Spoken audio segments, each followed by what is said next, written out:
मंगळवारी सायंकाळी केएमटी बसमधून एक अल्पवयीन मुलगी राजारामपुरी जनता बाजार चौक ते गोकुळ शिरगाव असा प्रवास करत होती।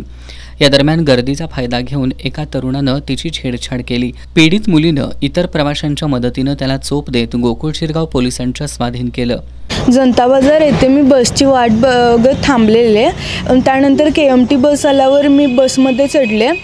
बसमध्ये चढल्यावर बसमध्ये भरपूर गर्दी झालेली। मी उजळेवाडी येथे आल्यावर एक व्यक्ती माझ्या प्रायव्हेट बॉडी पार्ट्सला सारखा हात लावण्याचा प्रयत्न करत होता।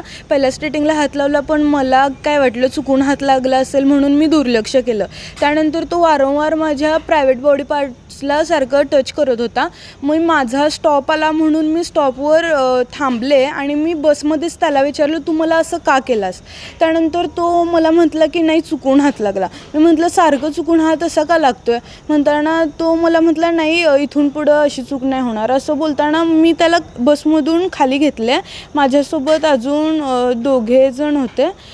त्यांच्या मदतीने मी त्याला घेऊन पोलीस स्टेशन गोकुळ शिरगाव येथील पोलीस स्टेशनमध्ये आले। संतोष मारुती रेडेकर असं त्या छेडछाड करणाऱ्या युवकाचं नाव आहे।